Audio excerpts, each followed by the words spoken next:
I'm so pleased to be here today with Aleeza Ben Shalom, renowned matchmaker, relationship coach, and the author of the new book, Matchmaker. Many of you may know Aleeza from Netflix's Jewish Matchmaking, where she helps people navigate the modern dating world with a mix of wisdom, humor, and deep Jewish values. To date, she's successfully helped over 200 people make their way down the aisle and the chuppah, I imagine, and has trained over 350 matchmakers and coaches. Today, we'll explore the universal themes of love, relationships, and finding meaningful connections. Whether you're single, in a relationship, dating later in life, or simply curious about the art of matchmaking. This is going to be a fascinating discussion for everyone, no matter your background or stage in life. Audience participation is welcome. I encourage the audience to ask your questions by submitting them in the Q&A, and we'll do our best to get to as many of them as possible. Aleeza, I think you just muted, but I'm welcome. here. Thank you for having me. Thank you. We're so excited you're here. I figure we'll just jump in. We'll ask a bunch of questions, and then we'll see where the conversation takes us. So if I can ask, what inspired you to write Matchmaker? And how is the book different than your previous work? Whenever I sit down to write a book, I think, what do I know today? And if I don't put it out there, I'll look back and I'll regret it. I'll be so mad that I learned some lessons and that I didn't share them with somebody. So I did a brain dump of all of the things that come up the most consistently and the things that are most universal. And I was like, okay, let's get it all out. And then I filter through everything. I'm like, not good enough. Topic's good. Oh, we got to like work with the wording. So I did this master brain dump, and then my main goal was to really weave in a lot of stories, because you can give a principle over and it's like, oh, that's nice in theory, but in reality, what does it look like? Give me an example, right? Show, don't tell. So I showed through a lot of stories of different couples that I've worked with over the years so that people could really get a handle on it and go, oh my gosh, either that's me or that's somebody that I know or a family member or a colleague. And wow, this is so relatable. So I worked really hard to make sure that that was something that was like the lessons were universal and also all ages, all backgrounds. It works for everybody. I love that. And I love that, especially at the end of each chapter. And I don't want to give the book away because everyone should read it, but you offer sort of a summary and tips and like a guideline or an action plan of things we should consider doing. Are there any tips or tricks you want to share with the readers of the book in terms of best way to navigate the content? Yeah, so I love that's probably one of my most favorite parts about the book is that it's not a book for you to just kind of read and go through an experience. It's experiential in that you could bring it into your life and go through and use the end of every chapter with all the tips and wisdom. Either you can use it in one of two ways. If you're single, it's for you. Use it for yourself. And if you're single or married, also use it for your friends. Give people the advice that they need. A lot of people get questions and they're like, what should I do? And I have a lot of friends who are married and they're like, I don't know. They're like, I tell them to call you, Aleeza. It's your industry, not mine. And I'm like, no, it's not fair. Everybody can make a match. Anybody could do it. You don't have to be a matchmaker. You can make a recommendation. So I like to think about it like this. If you found a good restaurant, would you not recommend it to a friend? Right? If you went to an amazing class at AJU, would you not recommend it to a friend? Of course you would. In the same way, if you meet a great person who's looking for somebody and you know somebody who could be a good match, would you not recommend them to a friend? So I love, first of all, that the wisdom in here teaches you how to find a great match either for yourself or for somebody else, and that it gives us specific tools at the end of every single chapter. So it's not just a concept or an idea, but it's almost like a little workbook and a little action plan too. So I love it. So when you buy the book and you read the book, you really need to hold on to it because you can refer, you can reference, look, I've been married a really long time, but it's still like a reference point of things to remember. And I think what was like one of the most impressive things in here and in watching your Netflix series and just in general following you on social media is that you really find a way to help people connect and find love, right? Which is such a remarkable thing to do. In writing the book, did you find a deeper understanding once you were putting pen to paper in terms of relationships and how they work that was a little different than some of the other work you've done in the past? What it brought to mind for me was how similar we all are, even though we're so very Mm, different, right? We could be from different countries and speaking right. different languages. We could have grown up with different backgrounds. We could be working in different fields and different industries. And when I sat down to put things out there, I was constantly thinking, what is universal? Like, if I say this, it won't relate to 10% or 20% or 50% of readers, but 100% of the people reading it can go, yeah, I understand that. I can identify that. It's not something that would only be partially relatable. And it just reminded me that there's so many things for us that are universal. I would say universal truths and universal wisdom that is it's like it has to be out there. People need to know. I know when I go to read a book, I'm looking for it and I'm going, where's my golden nugget of wisdom? I had somebody read the book and they're married many years, 42 years, happily married. And they said, I learned so much. And it's not just good advice for the singles and who I want to help. They said, you know, you talked about high quality humans. And if you want to find one, then you got to be one. And they said, this is also great business advice. So when you read the book, you can have many different, you know, ideas in your head that you could use this for, not just for relationships, but any type of relationship. I agree. And I'm going to skip ahead to one of my questions, even though I had them in order because that was really one of my favorite parts of the book is these are really life lessons. And there's in one section you define fear as false evidence appearing real. And I thought, wow, this has so many applications in terms of life lessons. You know, when we approach anything that's new or different with fear, like, is it real or is it fake? And how do you kind of get yourself in that mindset? So, are there other types of life advice that you think people who maybe, they don't think they have a relationship issue, but they should read the book anyways, because there's other nuggets of information that would be useful for them? Anything else we should point the viewers to in the book? This is something that probably people know. This is not something that I created, but we also talk about halt when you're hungry, angry, lonely, or tired.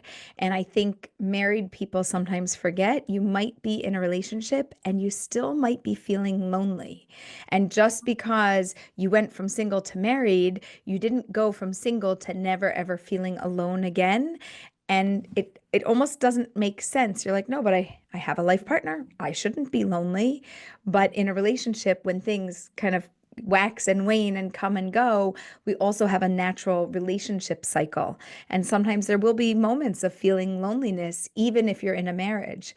So I think when we look through those lenses and remind ourselves, like, it's not going to be, the grass isn't going to be greener somewhere else Yeah. necessarily. What I have is beautiful. Today, I don't like it. You, I love. Your behavior today, not my favorite, right?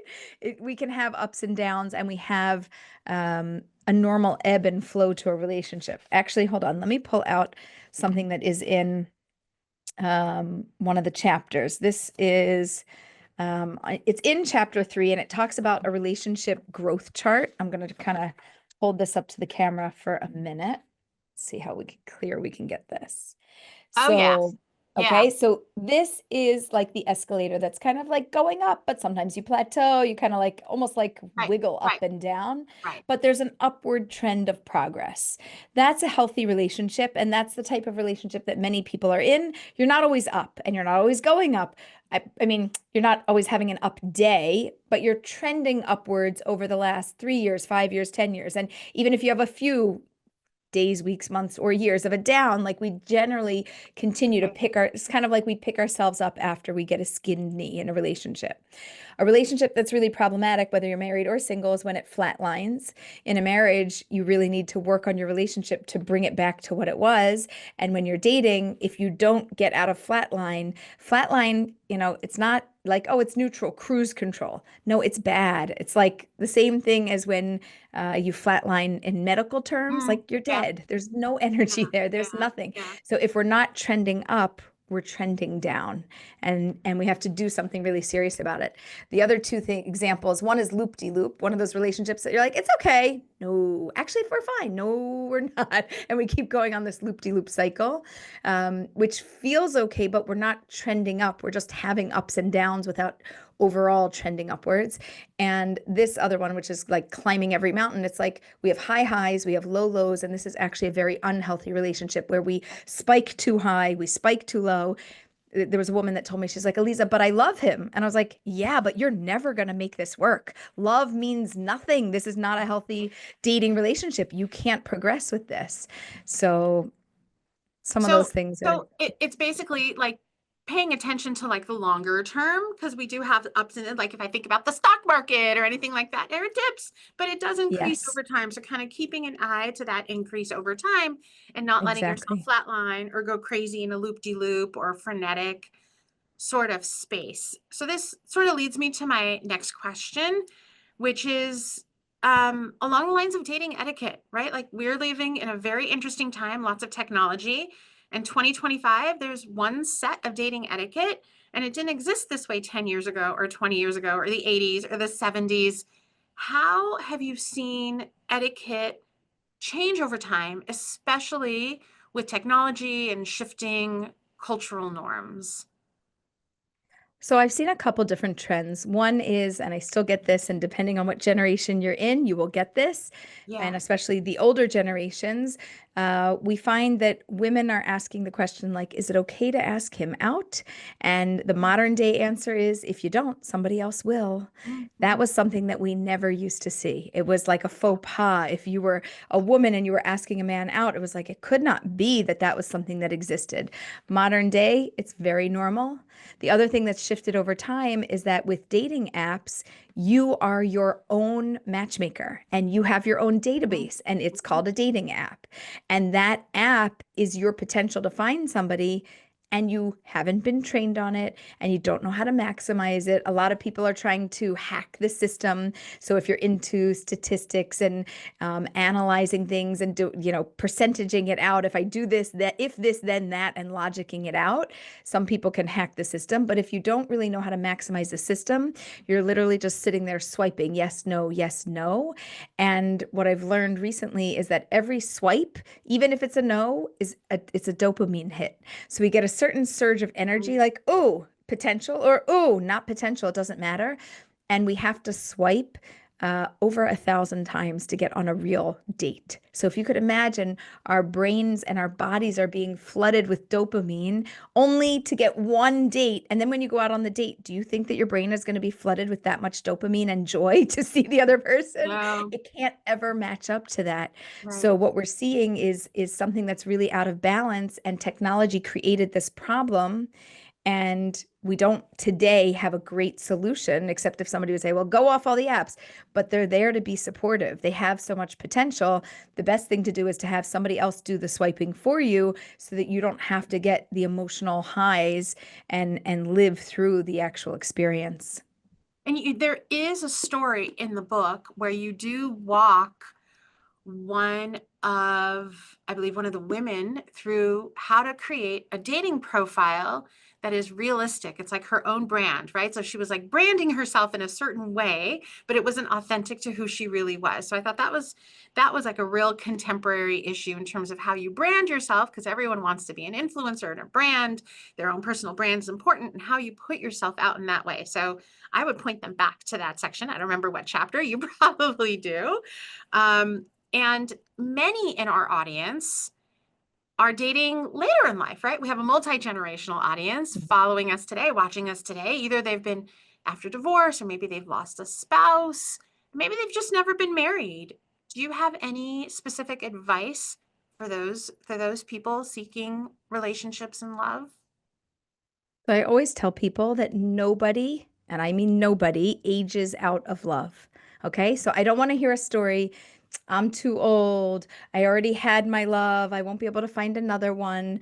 Those are really nice stories. Everybody has their own thinking. We get into our own mantras and our own mindsets, but nobody ages out of love. And if it's something that you're looking for and you want to find a partner, you absolutely can. I know a story of a woman who was in her 70s, and her mother, who was in her 90s, was playing mahjong with his mother. And the two I love mothers it. said, "Oh, we think that they should meet." And they set the kids up who were in their 70s, I and love it. they made a phenomenal match. It was a fantastic match. So, And they just happened to be like a little yenta schmoozing over mahjong, and that's how the match was made. so it doesn't really, I mean, does it change really from your 20s or 30s to your 70s or 80s? Like So, dating in midlife okay. really different than dating when you're younger? Okay, so I yes mean, and if your no. mom is still setting you up, you know? Okay, right. So that's the part. No, that's still the same. Your mom still wants to set you up and they're still trying to make a match.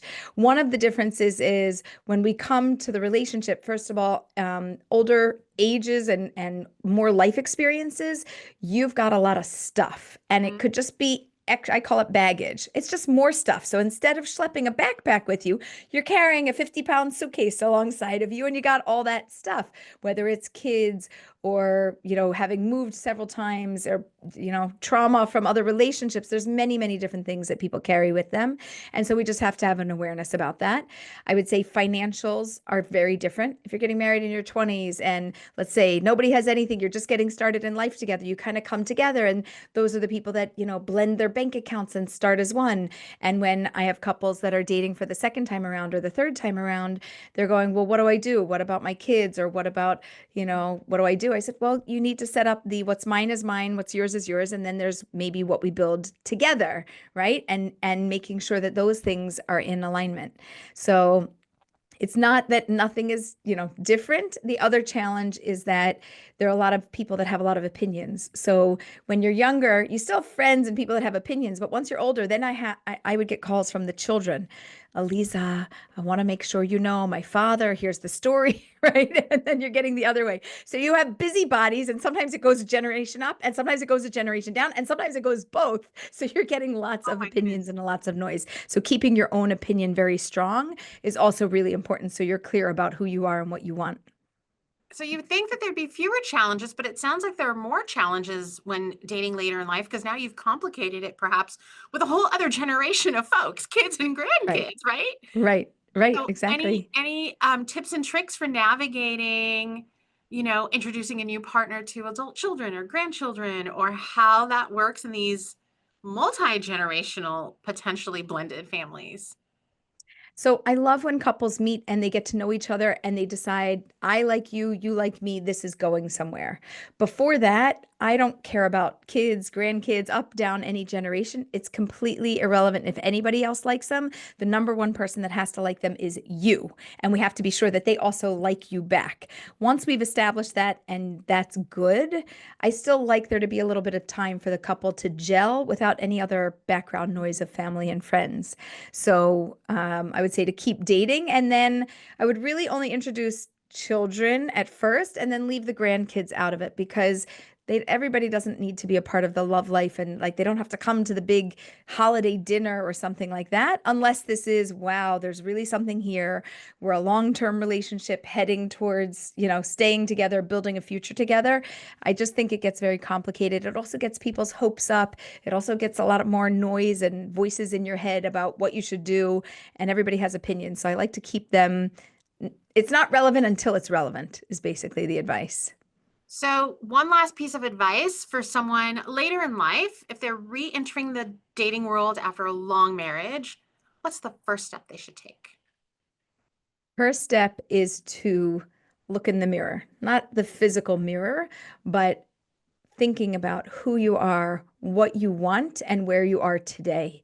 I know somebody who re entered dating later in life after somebody had passed away, and they kind of just went back to their 18-year-old dating self and they started dating like that. And it's like, no, no, no, you're a different person now. And you might want similar things, but you're still not the same. So let's reacquaint ourselves. Who am I? What do I want? What type of a person would be good in my life today? What type of a person would be smart for me to integrate in my life where I'm at, where I want to be? You have to make certain decisions. Do I want to move? Do I need to be where I want to be, or do I need to be near family and friends? How much do all of these other things matter? Financials, what type of a home, or what's the next stage in life that we want to do together? Some people are still raising kids or at a certain generation with children, and somebody else is like, nope, empty nesters, moving on, traveling the world, and we live in these two different places and building that kind of a life. So I would tell you, reimagine your life. What do you want it to be? And then see who you meet and see how they fit in with that vision. Right. So a lot of what we do at American Jewish University is talk about Jewish wisdom and how Jewish wisdom can inform our lives and be part of an active part of our lives, whether we're Jewish or Jew curious or Jewish adjacent.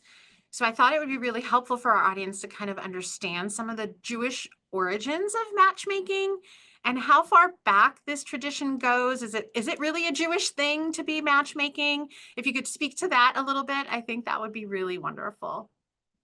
I love this topic, and I'm going to put this out there. I know this is like live to the world, but I have a vision of creating a museum exhibit and calling it The History and Future of Jewish Matchmaking. Okay. So you guys hear it Love it. first, okay? Yeah, let's look ahead, of course. This is going to be in a city near you sometime soon. Soon is a relative term. So what if we go way back in time, the first matchmaker is God. That's if we go all the way back to Adam and Eve. First, there's Adam. Adam kind of looks around the Garden of Eden and he's like, well, we've got a giraffe, we've got an elephant, we've got a camel. Like, God, this is not my partner. What's going on here? And God says, no problem. We're going to take care of this, right? And it's, through a rib, whatever you want to call. You can go back into the Torah sources. You guys, I'm sure, give classes, but God presents Eve and says, here you go, right? This is who's for you. So first of all, God is the first matchmaker, and there are references to when people talk about God and they say, like, what's God been doing since the creation of the world? And one of the references is making matches. Like, that's what God is focusing on, because that's one of the most difficult things in the world, right? You're born, you're in a family. Okay, you have your family. That's already like a thing. Now go find your person, right? That person that's somewhere in the world, and match with them and build your family and create that. It's one of the most difficult things to do. So that's one of the first references. We also know that Abraham sent out his servant Eliezer to go find a wife for his son, right? And he goes to the well, and Eliezer's praying along the way, like, God, give me a sign. Let me know that this is the right wife. There's a lot of people I could choose from, and how am I going to actually know that this is the one?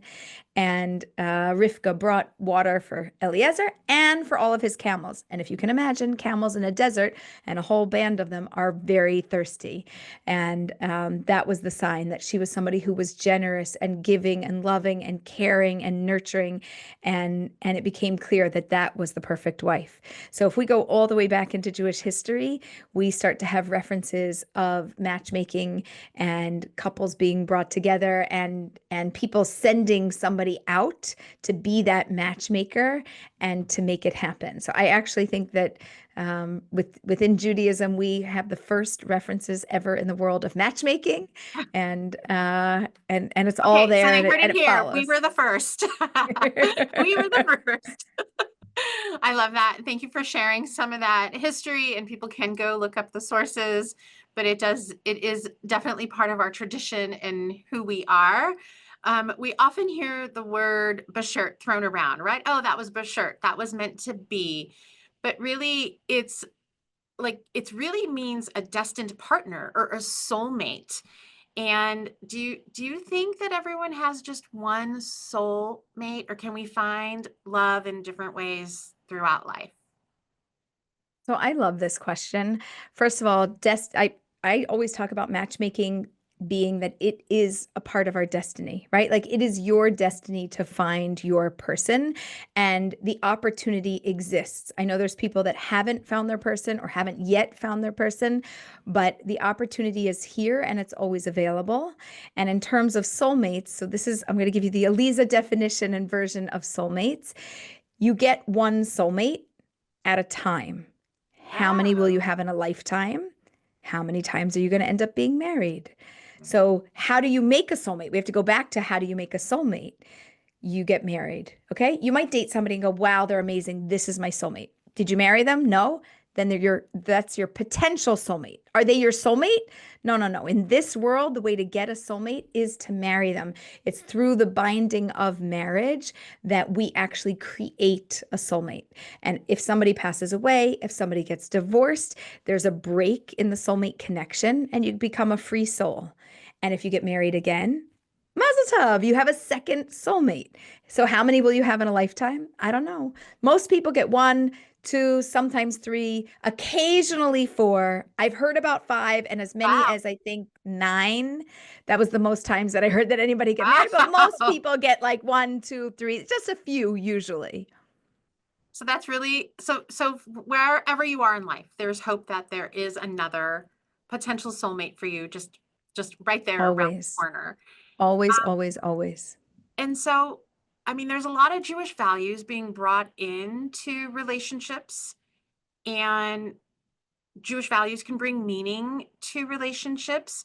If someone's not traditionally religious, how do they bring in Jewish values? And does it differ? I mean, this is sort of a little out there, if you're Reform, conservative, or Orthodox, or if you're Ashkenazi, Sephardi, or Mizrahi, are there different traditions that kind of help, or, cultural traditions, even within Judaism, that help relationships find meaning? I think it's really important that relationships have some consistency and some foundation to rest on. So if we can look to Judaism and say, well, what are the traditions that we have that have brought couples together? One of the traditions is Shabbat, right? Once a week, we power down. We have no other distractions. There's no phones ringing. We connect over a meal. We sit together. We talk together. We learn together. We sing together. We laugh together. And we build our relationship with the other person and with our families.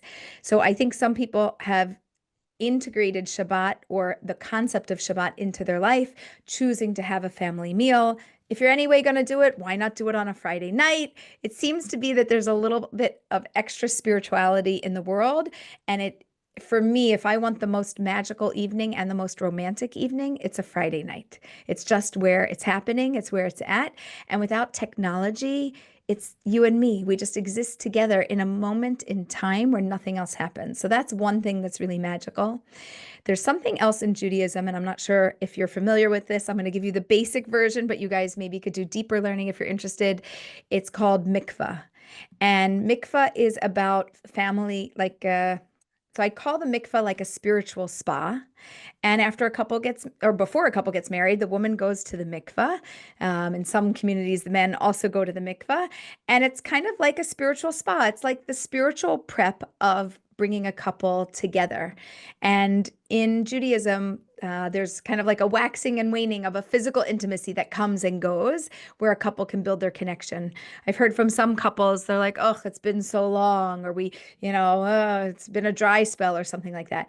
Within Judaism, we have it that couples are connecting on a monthly basis for sure, like that there is a renewal of that physical intimacy that exists within your relationship, any age and any stage and any background. And I think also if you look into popular psychology, you'll see that it's one of the things that is attributed to Jewish wisdom and longevity in marriages and kind of like keeping the romance and keeping the spice there. So that's something else that's also deeply meaningful and important. I love that. And I love that you share that. For those in our audience who are in Southern California, American Jewish University actually does run a community-based mikveh. And it is available for people's use, multi-denomination, and people from different walks of life. So not a traditional mikveh per se, but there is a community mikveh here.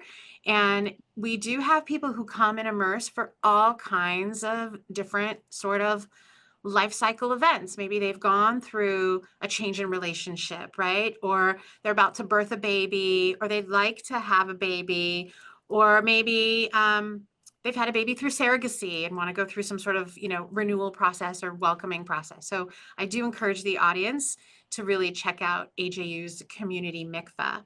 But I do love that Jewish ritual can really be an important part of enhancing relationships and bringing people together through Shabbat and disconnecting to sort of reconnect.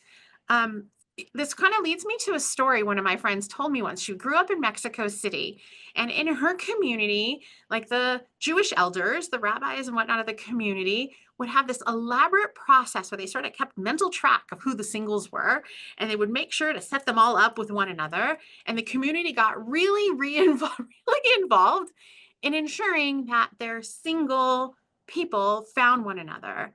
And I thought that was sort of a really, at first I thought, wow, that's sort of really invasive. But then I thought, wow, what a really beautiful community involvement that kind of brings everybody together. Is that a successful model? Should community be involved or revived in helping people find one another? Okay, so I'm literally sitting here like jumping up and down as you're asking this question. I'm like, so I am starting, besides this book, which has just come out that I'm ecstatic about, Yeah. I am starting the Jewish matchmaking movement, and community matchmaking is at the foundation of it. So I love it. I just so everybody knows, this is not like a prompted pre-question, something No, where no, Aleeza like had no idea I was going to ask this. we did not talk before this. This is our first time communicating. So the Jewish matchmaking movement, the whole goal is to guarantee generations to come. We want the Jewish people to thrive in the world. In Israel, we are thriving. Outside of Israel, not so much. Our communities are really struggling. They are really suffering, and people want support. Again, every age and every stage, from 20s through 90s plus, people are looking for matches. And I believe a community matchmaking model is exactly what we need. And I'm going to be rolling this out over the next year. You're going to see it over the next coming years, but very strongly in the next year, to develop different epicenters all around the world and different regions, so that it's not just your own community, but within your whole region, you also will be able to have a strong matchmaking network. And that means that we have to train a lot of communities. So actually, we need to follow up after this and have a conversation so that we Yeah, can help to empower your yeah. community. Even if your community is virtual, it doesn't matter, wherever you are. And it sounds like the more tools that we have with online, like it's still like the sense of family and community is still really important. And it sounds like matchmaking in and of itself, and Jewish matchmaking in particular, is really sort of evolving over time. So this sounds like a sneak peek into the future and what it may bring. How can you tell us a little bit about your role or a Jewish matchmaker's role in connecting people? Like, how does it work? How's it evolved over time? I mean, it's like a real professional process. And in reading the book, I see that there's a lot of thought and a lot of research and a lot of coaching involved. If you could speak to that a little bit, I think the audience would really love to learn. So in Judaism, we believe that a matchmaker has three different jobs to do. One, they have to make the match. So they need to be a connector and bring people together. That's what everybody calls the matchmaker. Or if you think of somebody being a yenta, right? They're going around and their whole goal is to be a yenta, schmooze, and bring people together and connect them. So being a connector is one thing. The second thing is being a coach, walking the walk and talking the talk. How was the date? What happened? What are you concerned about? What do you like? Do you think that there's potential? What are the next steps? And actually working with them through the process. Modern day, there are a lot of coaches. When I started in this industry back in I would say 2007, there were not as many coaches. There weren't as many people that were leaning into this. You either had a therapist or a matchmaker, but there wasn't coaching as a real concept. And it started to develop in the last 15 plus years. And it's become a very strong industry where there's a lot of relationship support that exists outside of therapy that is specifically hyper focused on dating.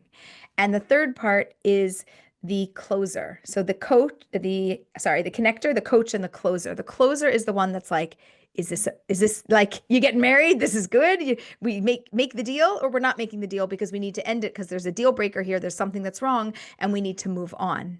And sometimes a matchmaker connects the person, they coach the person, and they close the match. And either it's for the good, either way, but either they go to get married or not.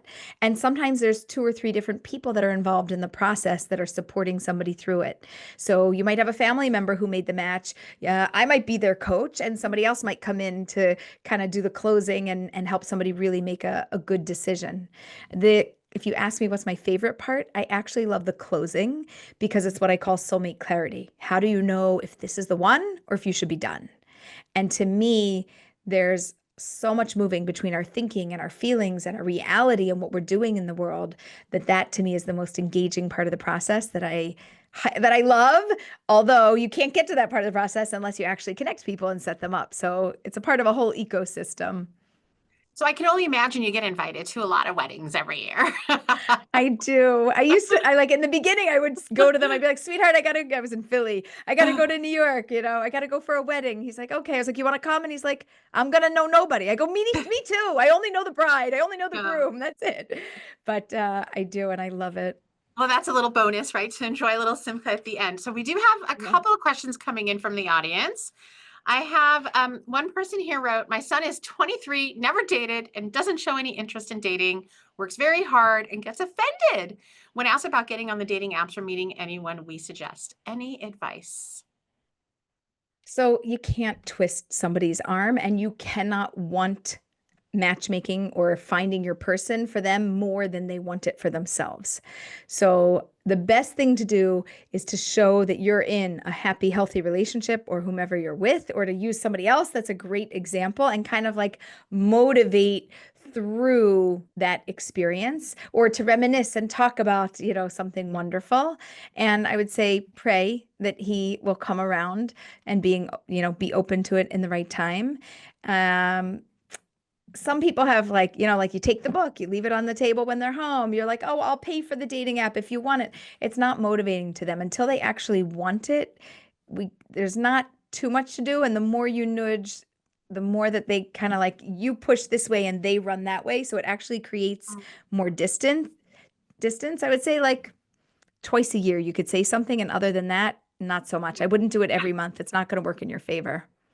So now we have another question, a little bit on the other end of the spectrum, where one of our viewers wants to know how they can help their 78-year-old brother who lost the love of his life 2 years ago.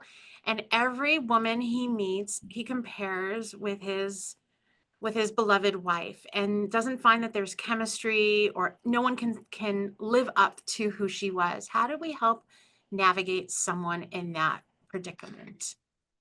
So I would tell him that he is never, just make sure we're clear, never going to find what he had. What he had was special. What he had was unique. What he had was wonderful. What he had was exactly what he wanted. And he's not going to find that. And he doesn't have to give that up to move on.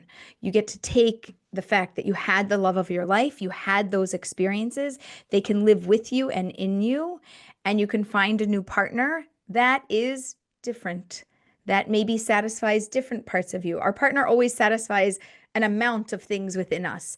It's never 100%, although over time we come to be more used to things. But I'm sure there's some other things that he might have interest in that maybe his partner didn't have, and he could find that within somebody else. But I would just like let him have his memory as being the best of the best, and anybody else is going to be second best, and we know that. But it's not about the best. I would use the word different. It won't be the same experience. It will be different. She won't be the same. She'll be different. You won't enjoy her in the same way. The experience will be different, and different's okay. It's not the same. You will never have the same. As long as he hears that and he can embrace that and he can be okay with the fact that that's what it was, he could maybe open his eyes to see somebody new and to say, well, it's not the same, but actually it's still nice and I like it. And I'm motivated because I don't want to live alone. There has to be a motivation to do it, right? If he's doing it just because that's what was, but like let him carry her in his heart. Let him, like kind of like in the locket of his heart, and let him also be open to finding somebody that will fulfill different needs. That's really quite beautiful. Thank you for sharing that, because I imagine it is hard after Very. decades of relationship and connection with a loved one. So, one person here in the audience wants to know if you believe that there's a supply of folks out there who are like, is there a supply of people for people to meet? Are there quality people out there who can be found? Okay, I'm going to tell you something universal. And I have now traveled all over the world in the last 2 years. I've been to over 80 different communities from Australia, Chile, Argentina, London, all over the States, Germany, Canada, you name it. Okay. And everybody says, because I think this is where the root of the question is Mhm. coming from, everybody says, there's nobody. There's nobody. I could be All in the the good middle of New ones are York City. taken, right? All the good ones All are the ones are taken. married. There's nobody available. The only people that are available, it's nobody I'd ever want to meet. There's nobody. Even in the middle of New York City where you have like an enormous population, right? Nobody. So first of all, everybody is feeling very similar things, which is that there's nobody. And you're almost accurate because out of everybody in the whole world, how many people are you really going to marry? Right. Like how many people are you really going to feel that deep connection and go, I want to spend my life with? So to feel like there's nobody is normal. And even if you had dated 100 people, I would expect 90 of them to be like, I'm not motivated. And out of the 10 that are left, maybe eight that you're like, yeah, maybe there's something here. And then two that you're like, ooh, right? And you're praying that one of those two is the one. And it's just how dating works. And there's a blessing in this because if you could imagine the reverse, imagine you had 100 people to choose from. Each one is better than the next. You go through person 1, 2, 5, 50, and you're like, oh my gosh, how am I ever going to make a decision? So you could not make a decision that way. You'd just be totally paralyzed. So God does us a favor. He flips the odds. He goes, listen, not so many people you're going to like. When you find one, you don't let them go. You hold on to them. And that's how it works. But it's what you're relaying, that sentiment is universal. I have heard it in every city I've been to. Wow. So, So wait, so the answer is yes, there yes. are quality people Yes, out. Number one, yes, okay, and number one, yes, there are quality people out there. Number two, look at the world. People are still getting married. Oh, everywhere. Tall, short, fat, skinny, ugly, pretty, smart, stupid. Doesn't matter. Everybody gets married. Don't be upset about this. You, of course, can find somebody. It doesn't matter. And they should match who you are. It's not just that you're finding they somebody, should but you're finding somebody read the that's at a book. level. Read the book and follow the advice. So, this is a really great question that we have someone in our audience. I'll ask one or two more, and then we're getting close to the end of our time. Although I think we could spend hours diving in deeply and talking about this. But do you have any advice for those in the process of converting to Judaism? Like, how do they start thinking about dating within the Jewish community? Yes. So I actually interviewed somebody who was converting. She was in Texas. I have another interview coming up next week with somebody who's converting. And my baseline advice would be first, figure out what your Judaism means to you. As you're coming into this, you're going to learn that there's so many different types of Jews. There's not just one way of doing things. You have like, one question and 50 answers. So you have to really make a decision about what does my Judaism mean to me? What does that look like? And what kind of a life do I want to build? So first, date yourself. Mhm. Don't look to date anybody else. Go through the process, learn, do everything you need to do, graduate, have the conversion, and then at that point, be open to dating and looking for somebody.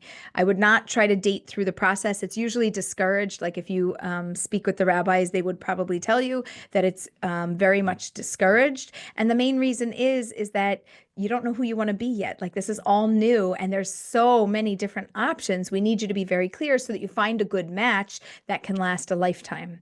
So that would be my best advice. Date you and then go on to date the person that's going to be right for you.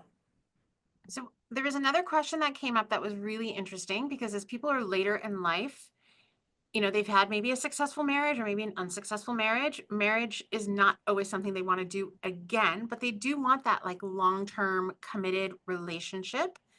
Is that okay? Okay.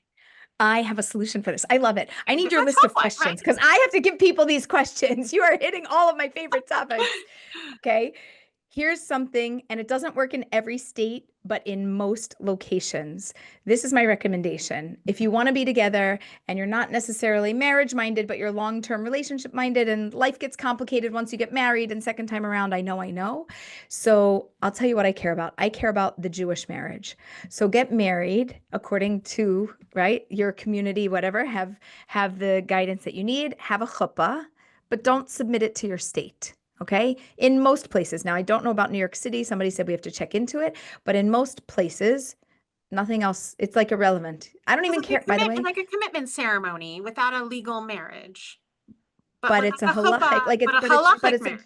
a halachic marriage, but it's a Jewish marriage with a chuppah. Okay. I had one couple that I knew. They didn't want to deal with all of it. They didn't even want to tell all their kids. They had their rabbi and their two witnesses, and they got married, and they didn't even tell anybody. Nobody even knows they're married today, but they're married and they have the spiritual blessing. And I feel like it opens up a channel for blessings to flow down. And if you don't want the complication of the world, I don't really care about your state. It doesn't really matter to me. So I would just recommend doing it that way.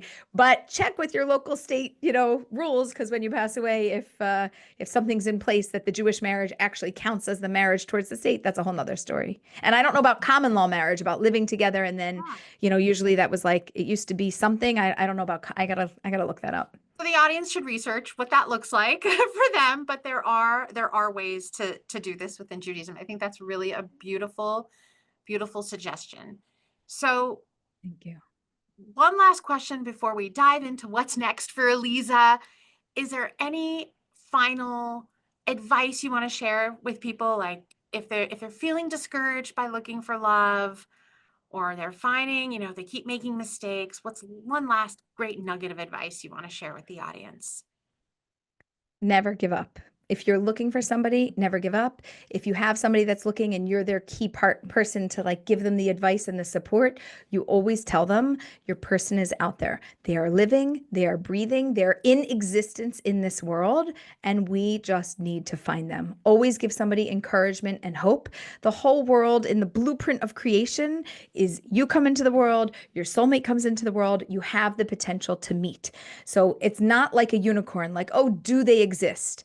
Yes, 100%. I can tell you, money back guaranteed, they exist. Will you find them? Well, will you never stop searching for them? I believe if you never stop searching for them, then you will find them. And everybody should give either themselves or the people in their lives the support to know that they exist, they are here, and they have the ability to find them. So Aleeza, you've given us some insights in terms of what's next. What are you doing? Are you writing another book? What is there a new season of the Netflix Jewish Matchmaker coming? Because people want to watch. I wish. So we don't Ah, have a new season in the works yet, although I am talking to producers about some other exciting ideas. Nothing is finalized, but there are a couple things in the works.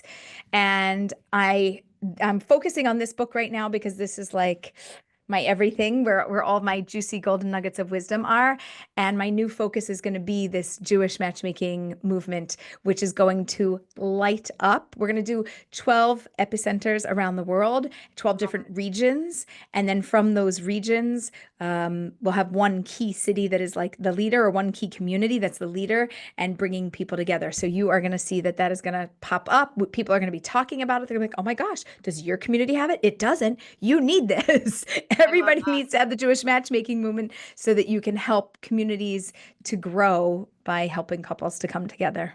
So Aleeza, tell our audience how they can find you. A lot of questions came in terms of how do they find someone in their community to help them.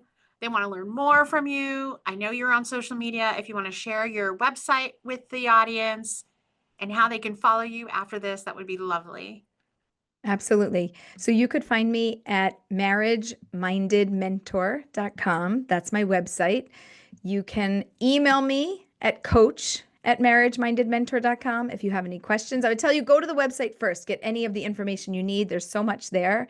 And on social media, on YouTube, on any of the channels, if you are like, whatever it is, YouTube at Aleeza Ben Shalom, Instagram at Aleeza Ben Shalom, Facebook at Aleeza Ben Shalom. If you look up my name, Aleeza, with two E's, Aleeza, you will find me. And I have tons of free advice. I have articles. I have a podcast that's also called Matchmaker. If you look for this color on any of your favorite podcast apps, you will see it. It looks like the book, and I answer questions there, and I interview people, and we talk all about matchmaking from all different ages and stages. That is so perfect. So everyone knows where to find you. Aleeza, this has been such a fascinating conversation. I cannot thank you enough for sharing your wisdom and your insight with us today here at Open Learning at American Jewish University. And to the audience, we thank you for joining us today. We hope that you will support Aleeza and buy her book, share her wisdom, and we hope that you'll help support us in the work that we do here at AJU by either making a donation to help us continue offering free programming and by signing up and joining us for more webinars here at the Wizen Center for Open Learning. Thank you, everybody. We hope you have a great day, and we look forward to seeing you online again. And Aleeza, thank you so much. Thank you.